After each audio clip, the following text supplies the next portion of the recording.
Peru is located in western South America. 13% of the Amazon basin lies in Peru. More than 60% of Peru is the Amazon rainforest. Incas were the first to penetrate Manu, and they started cacao and exchanging other goods with the Harambuts and the Machigengas. Amarumayo, or the Snake River, has always been an important waterway for Manu. Amarumayo was named Madre de Dios, Mother of God, in 1567 by Juan Alvarez Maldonado. Exploration has always been an important part of human history, or sometimes due to economic activities like the rubber boom in the early 19th century.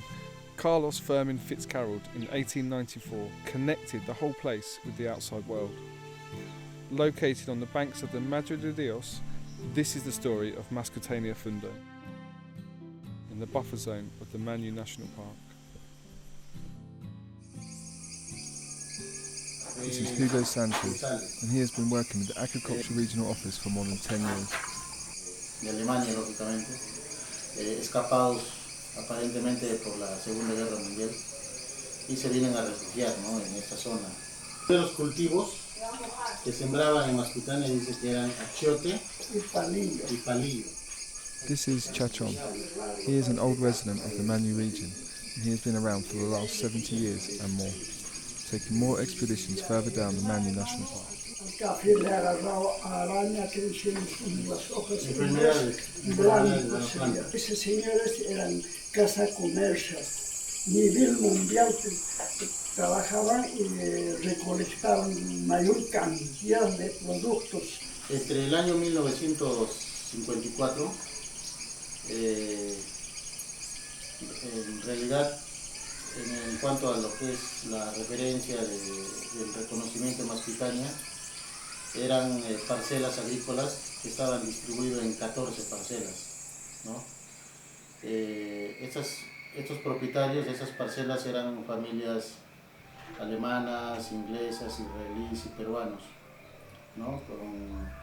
Reconocidos los fundos con diferentes nombres, de acuerdo posiblemente a lo que han encontrado en cada parcela, porque algunas tienen la denominación orquídea, paraíso, la joya, y etc. Se crea el fondo Mascoitania.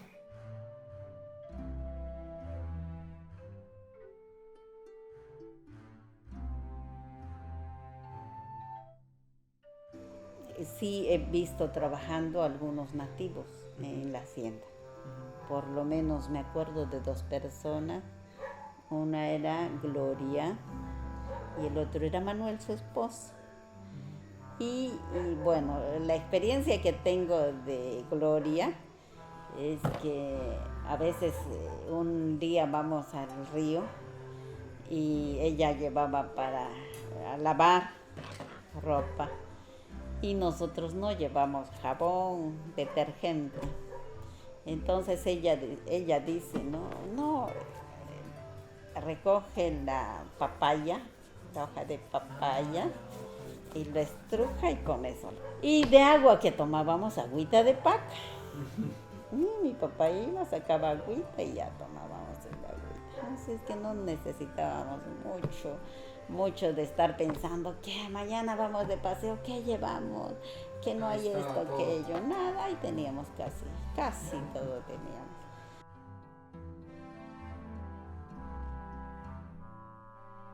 Una interesante, justo creo que ni a la semana que llegué me llevaron, ¿no? Entonces, esa fue la última vez que vi a los machos, personas tamaño pequeño, bien agarrados, con unos pies enormes, pero así fuertes, bajos nomás, ¿no? Todos. Entonces ellos se tocaban un pelo y me tocaban un pelo. Me tocaban la nariz y me tocaban la oreja, y yo tenía un arete, y ellos tenían el arete en la nariz, y yo tenía en la oreja. Entonces y de ahí empezaron a querer quitarme mis ropas, y yo tenía los mismos que ellos. Entonces el padre salió y les dijo, no la toquen. Ellos me han expuesto. Entonces fue mi bautizo. A favor de la cooperativa agraria de producción José Zúñiga Letona. limitada. O sea, con esta resolución reconocen después ya como una cooperativa, todo Mascoitania. Pagaba la deuda que tenían al Banco Agrario y a cambio nos vendían el fondo, ¿no? Entonces nosotros se adquirió el fondo el año 78, 79. El año 78 más o menos compramos el fondo. Compra mi hermano mayor César Zambrano. Nosotros hemos sacado madera, te diré, habremos sacado ¿cuánto? 1 millón de pies en el tiempo que hemos estado allí. Pero donde se ha trabajado, en allí hay bastante chuchupe, víbora, culebra. Ha habido en todo este sitio, acá tienes agua, no tienes, mejor dicho, tornillo, tienes pachaco, hay cedro. En la boca del Ucumayo también tienes colpa, de mamíferos también, bastante chachavaca, sajino, guangana. Por la cantidad de ganado que hemos tenido nosotros allí, abundaba cantidad de lotorongo, jaguar, bastante jaguar. ¿Llegaron a verlo? Sí, en 2 oportunidades yo tuve que matarlo, porque comía bastante las crías del ganado. Entonces sí, ese era el problema. Hay bastante jaguar allí. Nosotros hemos reforestado. Si ustedes se van por la quebrada Mascoitania, por el riachuelo, están ahorita en el Ucumayo, ¿no es cierto? Caserío también nos invitaban a nosotros generalmente les recibíamos todo lo que era ahumado de chancho. Por la parte de arriba de Mascoitania, volteando el cerro hacia el otro lado, está Huacaria. De allí venían nativos. Pues allí hubo ofertas que querían trabajar turismo con nosotros, un montón de cosas, y no llegamos a aceptar. Y desde allí nosotros le hemos tenido el fondo más o menos casi hasta el 2006 o 2007 más o menos, que le vende mi hermano el fondo. Esa es la historia de Mascoitania. Forman una sociedad que se llama Compañía Agrícola Madre. Él por eso decide deshacerse del fondo, ¿no? Porque no le traía ganancias, sino dolores de cabeza, ¿no? Entonces. My name is Quinn Mara. I'm the founder and director of Crees Foundation. I'm actually a social anthropologist.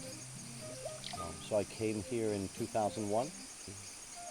It was just a traveling experience around Latin America. And you know, the logo is actually a petroglyph from a cave painting up in northern Peru, and it was a bird on a stalk on a flower, and we looked at it, and it really looked like a phoenix rising out of the ashes, and we were like, that's really cool, and we decided that will be our logo. Yeah, I mean, I remember it, you know, when I was building this place, I was standing with a camera taking a pan, and it was probably about 6:37 in the morning, and I was standing there, and none of the buildings were here, and I was standing right actually where the bathrooms are. And as I was standing there taking a picture, I had the camera up in my hand, and I heard this sound, and a red brocket deer came running out of the forest, and it stopped. And it was probably seconds, but it felt like an eternity. It felt like I had all this time to look at it, and then it turned around, looked around the site, and it was twitching its head nervously in its ear. And then it kind of realized I was there, and it was that, and it looked at me, and then turned and ran one way, and then stopped, turned back, looked around, and then ran back the other way and disappeared off into the forest. And it was, for me, that was just one of those things. That's when I knew this is the right place for the site. I was like, wow, you know, the fact that we have these beautiful animals running through here means that this is really hopeful. Still now the work in the MLC and Crees is exploring the research, methods and value of regenerating forests for the future and how to conserve.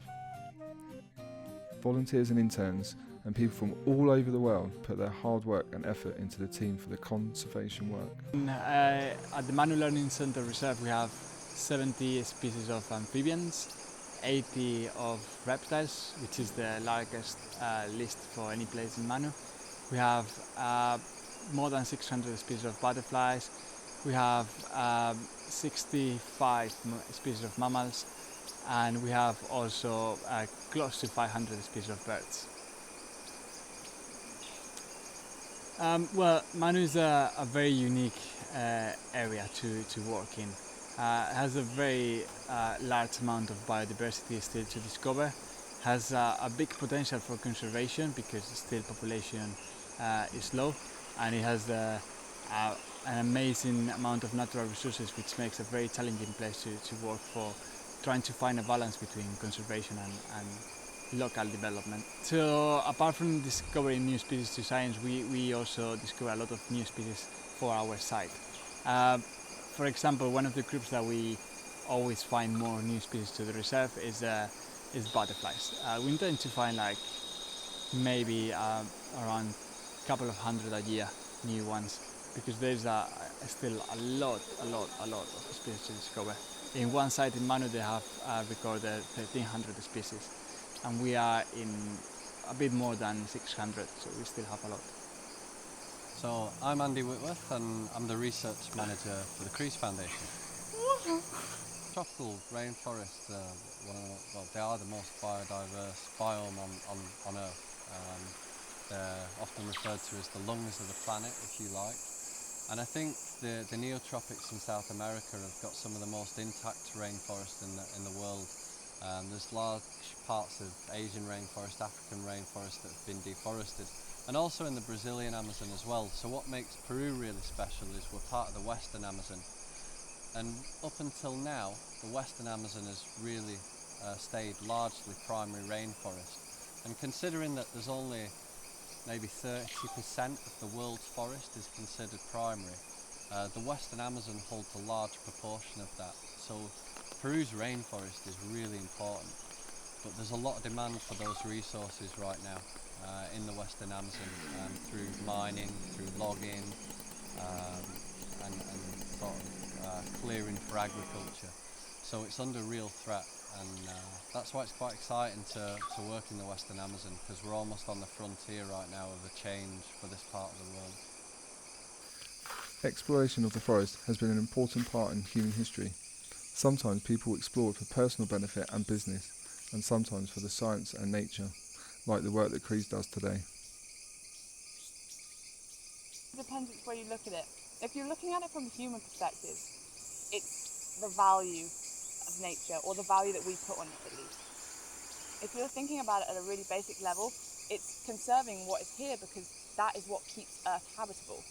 These environments, these habitats, the way rainforests work, the way glaciers work, the way any habitat works is in equilibrium, and that is what gives us a habitable planet. That is what keeps the hydrological cycle, all the cycles going. So once you alter that system, you change everything, and monetary and economic value. There's a huge amount of economic value to be had from forests if you chop them down, but there's far more in other ways, and that's when you talk about things like ecosystem services, what actually the natural environments give us without us even taking anything from them. I think it's incredibly important for people to get a perspective. But where we live normally and the way that we live our lives, it's really, really easy to become disconnected, and so many people do. But by actually coming here and experiencing it and getting disgustingly sweaty, covered in insects, it might not be a great experience at the time, but you'll look back and you'll remember it and you'll have an appreciation for it. Actually being here and seeing things, there is no substitute, and I really think that when people can, they should make every effort to do it. Because that's the thing, if you don't know a place, if you can't feel it and experience it and actually have some sort of connection with it or some experience with it, how are you going to care about it and how are you going to want to protect it? So I think that's one of the important things that's happening here, is trying to communicate those values and trying to share the knowledge that we have and the kind of things that people are learning here with the rest of the world, to try and get them to appreciate how amazing this place is. And actually, it's not going to be here for that much longer unless we actually do something about it. The visit here has just been amazing, truly amazing. It's the biodiversity here is something beyond imagination. It's an amazing place, beautiful. In the jungle, I witnessed all the creativity of nature, see loads of animals, heard loads of birds, and I think this is one of the most unique experience in my life. It's really incredible to be able to go out and spend time in nature every day and know that you're helping conserve it in the process. Me too. Okay. This experience, I guess, to sum it up shortly, has been, sound cliche, life-changing. It's something that everyone's always wanted to do, come work in the Amazon, so the fact that we can come here and do it, and to be hands-on and actually being able to see these animals on a day-to-day basis, and it's not, just, it's an amazing experience. Yeah, I've loved it.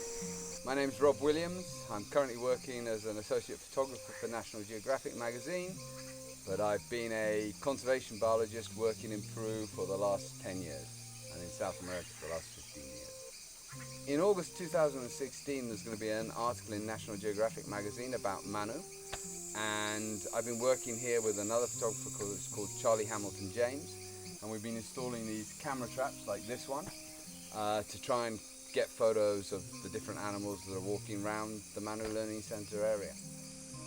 I personally think our priority should be preserving the primary and very, very good secondary forest that still exists, but we've depleted the forest resources of the planet so much we also need to encourage forest regeneration, agroforestry, uses of habitat that allow more forest to be in the general landscape. And so places like Manu Learning Centre and the research that's going on here about the value, importance and how forests regenerate is very important. The rainforest is amazing. It's just you watch around you from the small trees, the big trees, the really high emerging trees. Also, if you just stop in some area, you are going to find amazing interactions. Ants carrying the leaves, or caterpillars trying to become butterflies, the seeds trying to grow in plants, or the plants trying to disperse the seeds with different mechanisms, trying to attract bees, trying to attract monkeys. It's really amazing.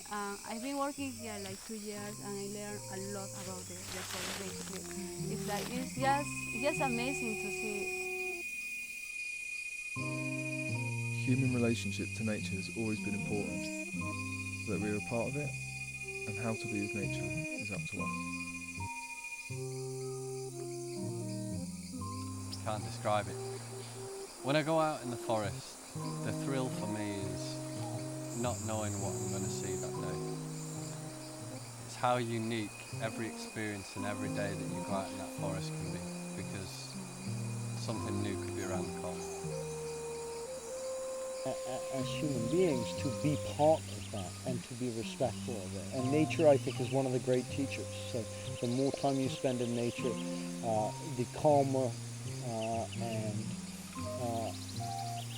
you'll become, and the more respectful you'll become. And I think it's an experience that is never the same. And so getting out in the nature and doing something in nature is always, it's just good for the soul, I think.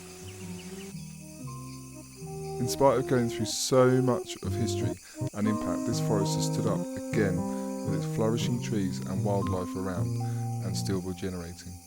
So it's always possible to start again and to dream to build our future like the nature does. Everyone can contribute to save the rainforest and the future. You can too.